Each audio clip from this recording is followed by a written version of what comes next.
And now, to present the Richard B. Jablow Award for Service to the Guild is last year's recipient, Academy Award-nominated screenwriter Jeremy Pixar.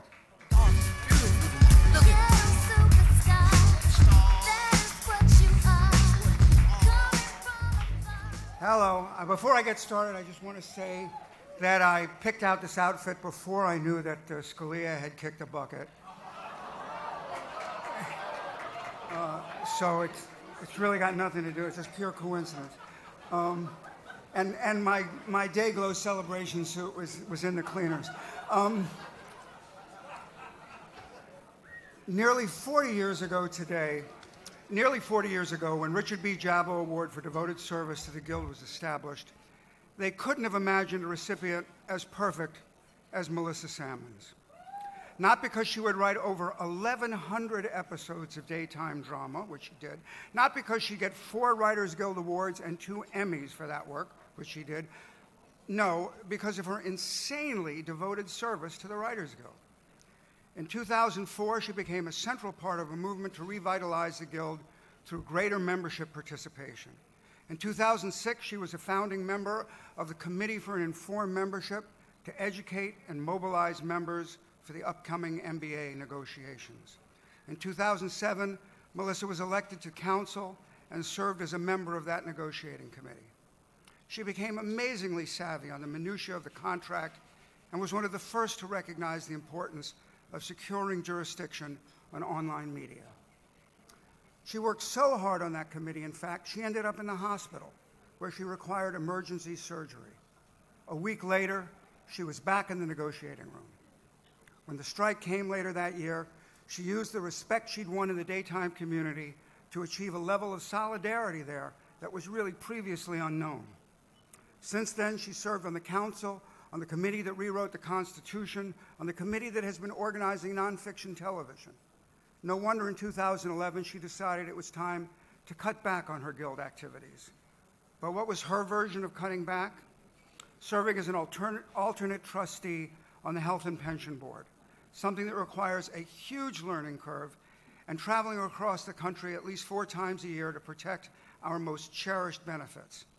I can't think of anyone who has ever deserved this more, and it's with great pleasure that I present the Richard B. Jablow Award for Devoted Service to Melissa Salmons. Thanks, Melissa, for all you do and have done for every member of the Guild.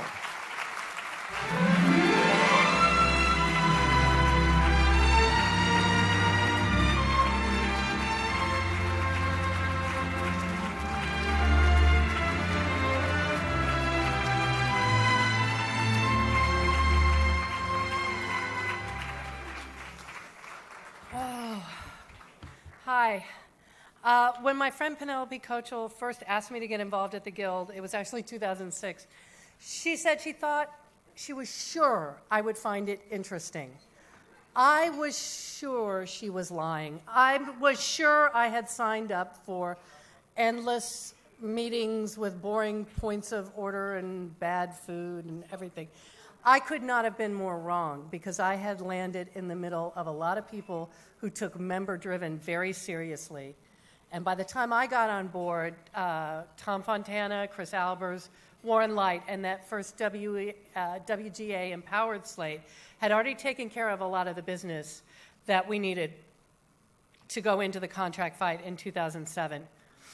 Yeah, that fight. No time for that now. Buy me a drink later if you really have questions. But what most people probably don't realize is that for the next 2 or 3 years after that, we made huge changes at the Guild. There was no such thing as a routine council meeting. It felt like every decision had real weight and consequence. We hired a new executive director, Lowell Peterson, who came in with a fresh perspective and fiscal sanity.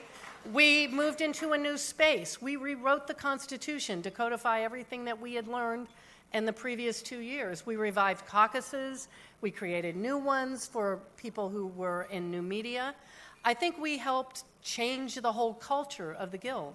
We wanted it to be more responsive to members, and I think the staff that stayed on and the staff that Lowell brought in meet that challenge every day. We wanted the Guild to look forward and embrace the change, that was coming in the business rather than playing catch up. And for me, the most important thing we did was make a commitment to grow the union. And that part, wanting to help grow the union, is what's kept me involved. In 2009, right before we left the old space, we had a meeting in the old conference room of about 45 writer-producers from nonfiction television. And so we met people who are living permalance lives without compensation, sometimes in bad, dangerous working conditions, no health care, no benefits, no sick days, and no hope that they were going to get to change it unless they took action, and they needed help. And we were finally in a position to be able to do that. That was the beginning of the Nonfiction Caucus. From those 45 people, as of the end of last year, this had grown into a campaign that had now won recognition in 47% of the nonfiction market in New York from nowhere. That is 1,000 people who are eligible to join the union. Some of them are already working under guild contracts, and within this next year, we're going to have a big push at ITV studios and their companies. So please open your emails and think about that. You know, there will be stuff for us to do.